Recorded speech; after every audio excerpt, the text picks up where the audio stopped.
আসসালামু আলাইকুম, সবাই কেমন আছেন? Hi everyone. হাই, আমার এই হাসিটা দেখতেছেন? সেদিন ছিল আমার কাছে খুশির একটা দিন, মুহূর্তের। আমার হাসব্যান্ডকে আমি রিসিভ করতে যাবো, এয়ারপোর্টে যাইতেছি সাজগোজ করে। সাথে আমার ভাগিনা। তো আমরা এখন এয়ারপোর্টে চলে আসছি। হায়রে! যে কষ্টের দিন ছিল, সেদিন বিমানে একটা মানুষ স্ট্রোক করে মারা গেছিল। আমরা সবাই বিমানে যারা গেছে তার আত্মীয়স্বজন নিয়ে আসার জন্য, তাদের রিসিভ করার জন্য।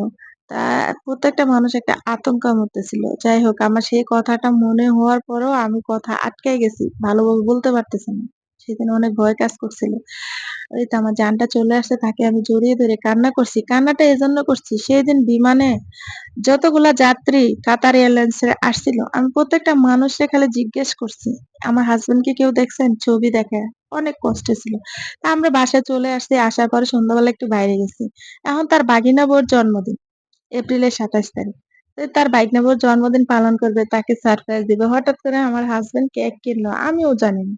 তো যাই হোক, এই যে ভাগিনা বউ কেক কাটতাছে। সাথে আমার ভাই আছে, বোন আছে। বাসায় আমরা সবাই মিলে আছি। আমিও ই শয়তানি করতাছি যে জন্মদিন পালন করবে। আমি আবার খাইতাছি কি জানি এটা, খেয়াল পেঁপে খাইতেছি, পাকা পেঁপে। এই যে জামাই বউরে কেক খাওয়াই দিতেছে। তারপরে আবার বউ আবার তার জামাইরে খাওয়াবার আগে তার মামারে খাওয়াই দিতেছে। এটা আমার ভাই। ভাই লগে ছিল। তো মানে সবারই একটু, একটু করে খাওয়ায় দিবে। তার পরের দিনকে আমরা আবার প্রিপারেশন নিলাম আমার বাবার বাড়িতে যাবো। সকালবেলা গোসল করে সুন্দর করে সাজগোজ করে রেডি হয়ে জামাইরে সেলাম করতেছি। বলতেছি, "আমি নতুন কাপড় কিনছি, আমাকে সালামি দাও।" এই কাপড়ের সাথে আরেকটা কাপড় কিনছে তার ভাগিনা বউকে, সেই উপহার দিছে। আমার জামার চয়েস আছে, তাই না? কাপড়টা আমাকে অনেক সুন্দর মানিয়েছে।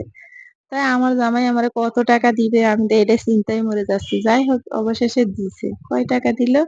মাত্র ৳১,০০০ দিছে, হারকিপটা জামাই। তো যাই হোক, আমরা বাবার বাড়িতে চলে আসছি। অনেক জার্নি করছি, মানে অনেক দূরের রাস্তা ছিল তো। প্রায় ৪-৫ ঘন্টা লাগছে আমরা আসতে, আসতে। তো পরে আমরা আম তার জামাই আবার কি, তার শ্বশুরের জন্য খাবে না। শ্বশুরের সাথে একসাথে খাবে। কারণ তাদের ১ম দেখা জামাই শ্বশুরের।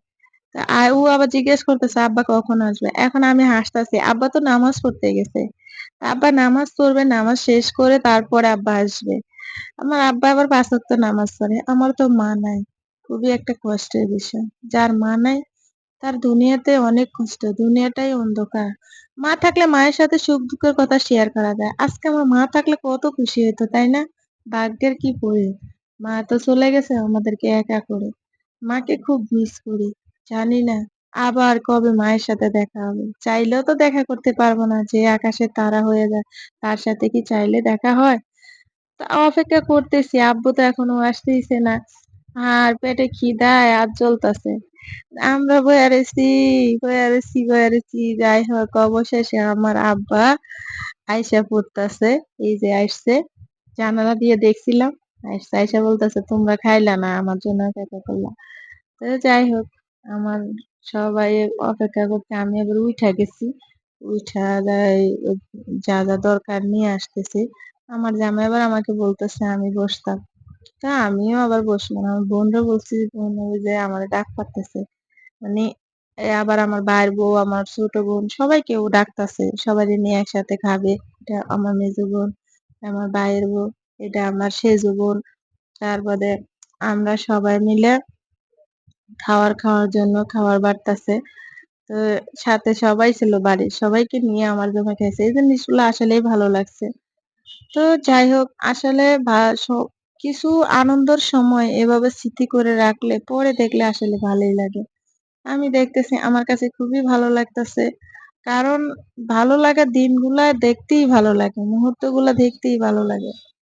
বাইরে জীবনে এমন কিছু সময় আসে, সুখের সময়টা যখন পার করে কষ্টের সময় দাঁড়ায় মানুষ, সেখানে কেউ পাশে থাকে না।